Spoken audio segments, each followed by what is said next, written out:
Sabe aqueles dados que caem sempre com números ruins? Ou até mesmo aqueles que sempre dão resultados bons? Esses dados podem estar viciados. E nesse vídeo eu vou te mostrar o que é isso na prática, te mostrar como descobrir se o seu dado está viciado, e mais do que isso, eu vou explicar o porquê isso acontece e dar algumas dicas de como você pode evitar que isso aconteça com seus dados e como comprar dados que sejam bons. Isso porque eu sou o Theory, psicólogo e mestre de RPG, e vim trazer dados críticos sobre o vício dos dados. Vim aqui para a mesa porque fica mais fácil de mostrar, e muita gente me pergunta se eu tenho dado em casa, né? A resposta é sim, vários e de vários lados diferentes, desde o clássico D6 aqui, o dado de 6 lados, até os dados clássicos de RPG também, como o D20, e dados estranhos, como um D7, D60 e D100 bolinha aqui, ó. Qualquer formato de dado, pessoal, pode estar viciado e dá para testar todos. E o dado vicia quando ele tende para um resultado, seja ele qual for, positivo ou negativo. Igual algumas pessoas tendem a ver o vídeo sem conferir se estão inscritos, ataque de oportunidade. Se inscreve aí. Então vou começar a conferir os dados e eu tenho aqui alguns materiais,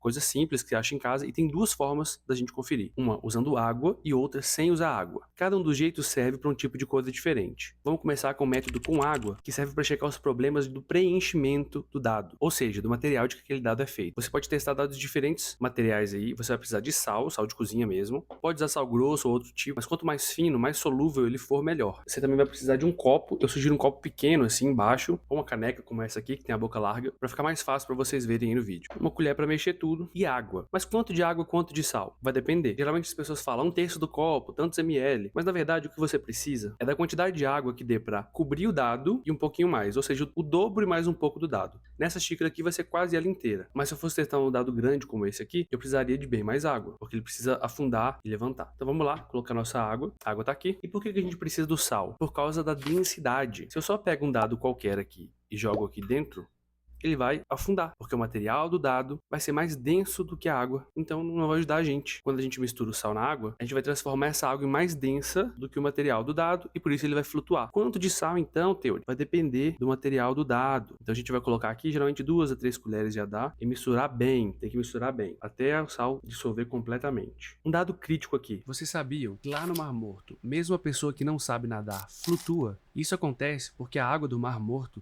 tem uma densidade muito alta. A porcentagem de sal na água lá é de mais de 30%, enquanto no mar normal, no oceano, ela é de 3%. Então a densidade da água lá é maior do que a do corpo humano e por isso as pessoas flutuam. Um dado crítico aí que vale seu like, né? Ó, eu coloquei aqui 2 colheres, mexi bastante, e agora vamos testar se o dado tá flutuando. Coloquei, o dado tá flutuando mais ou menos, vou colocar um pouquinho mais de sal, mais uma colher, para ele flutuar bem. Uma dica aí também científica para quando você for mexer açúcar ou qualquer outra coisa, misturar aí no café, é que mexer para frente e para trás de forma desorganizada mexe melhor e mistura melhor do que você ficar fazendo em círculo. Outro dado crítico aí que vale seu like, né? Vamos testar agora com 3 colheres. Ó, joguei, e vocês viram que o dado que antes não flutuava, agora passa a flutuar por conta da densidade. E aí, dependendo do material, se for metal mais pesado, por exemplo, você vai precisar de mais sal. Se for um dado mais leve, resina, você vai precisar cerca de 3 a 4 colheres aí, tá?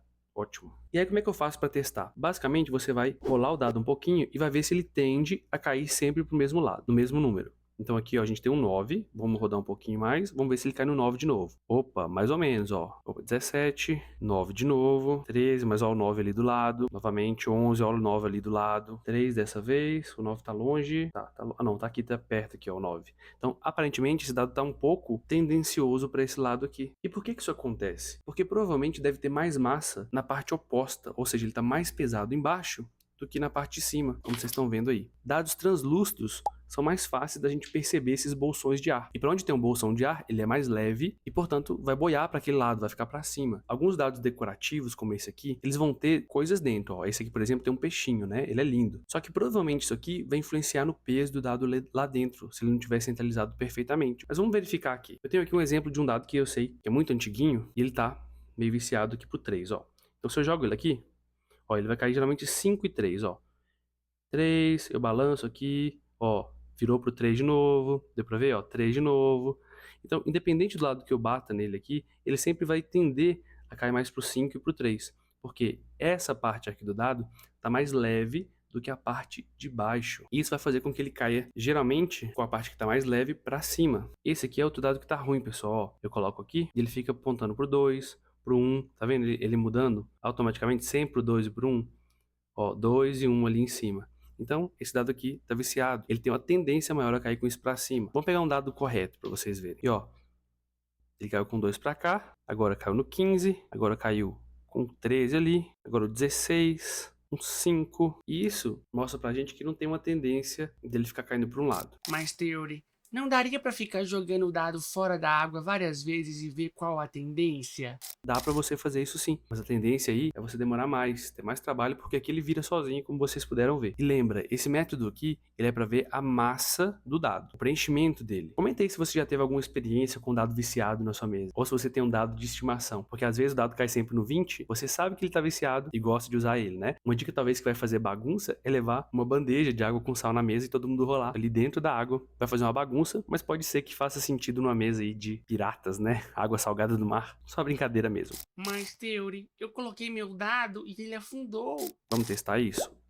Opa, viu? Ele afundou. Preciso de mais sal então. Então, misturei aqui, coloquei bastante sal mesmo, tá? E vai chegar um momento em que o sal ele vai parar de se dissolver e ele vai decantar no fundo, tá? Nesses casos, você vai ter que mexer bastante o sal antes de jogar o dado. E aí, ele vai flutuar um pouco. E se ele for muito pesado, ele vai cair depois à medida que o sal vai se solidificando no fundo. Geralmente, isso vai acontecer com dados mais pesados, metal, uma resina mais pesada. E aí você vai precisar de um recipiente um pouco maior, talvez um sal um pouco mais grosso, um pouco mais denso, né? E a dica é mexer muito antes de cada vez que você for jogar. Então mexe, mexe, mexe, pega um recipiente maior para não fazer bagunça, igual aqui eu tô fazendo no pequeno. Você mexe muito para misturar e ficar bem denso, e aí você joga o dado. E aí ele vai flutuar, mas logo depois ele vai cair, tá vendo? É até legal eu mostrar isso pra vocês, porque isso geralmente pode acontecer com dados mais pesados que você tem aí. Então, mexe bastante e depois joga. Agora presta muita atenção na próxima dica que muita gente ignora. Tem outro jeito do dado estar viciado, e aí é o nosso método de conferir sem água. O próprio desgaste e uso do material do dado pode fazendo ele mudar de formato, causando que ele fique desbalanceado. Esse dado aqui tá muito velhinho, porque eu já usei muito ele. Ele é antiguíssimo. Dá pra ver que tem algumas rachaduras, alguns desgastes aqui. Colocar peso em cima do dado, deixar o dado ficar caindo de lugares muito altos, levando muito choque, faz com que o formato do dado vá sendo mudado. Ele vai desgastando um lado mais do que o outro, vai sendo amassado. Inclusive, alguns dados viciados de mágicos e ladrões, eles têm um dos lados aqui, ó, mais arredondado, ou seja, deformado. Isso faz com que quando o dado cai daquele lado, ele gire pro lado oposto, porque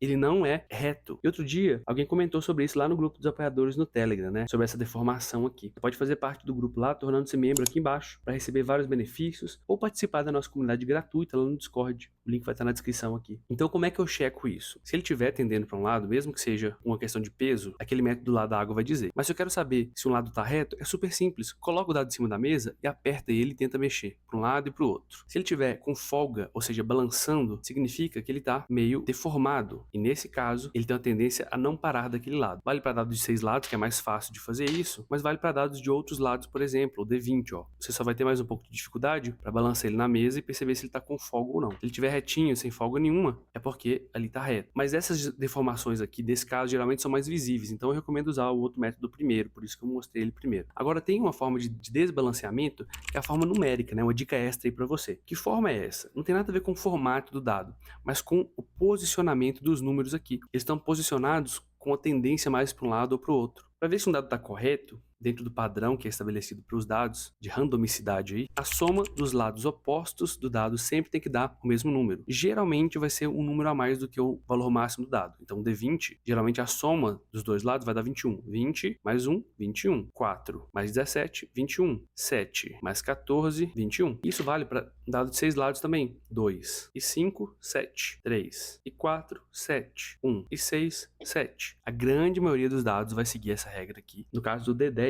a gente vai ter uma soma aqui, soma 9. É uma diferença aí, ó. 1 e 8, 9. 2 e 7, 9. Mas, Theory, como é que eu vou saber qual o lado oposto do dado quando o dado tem vários lados? Coloca na mesa, aperta, o que você estiver segurando é o de cima, o que estiver na mesa é o de baixo. E aí você confere, 2, 7, 9. E com esses 3 métodos aqui que eu falei, você já consegue avaliar se um dado é de boa qualidade ou não. E se você quiser saber onde comprar dados, eu fiz esse outro vídeo aqui, onde eu mostro todas as opções que eu uso para comprar dados baratos e de qualidade. Vai lá assistir.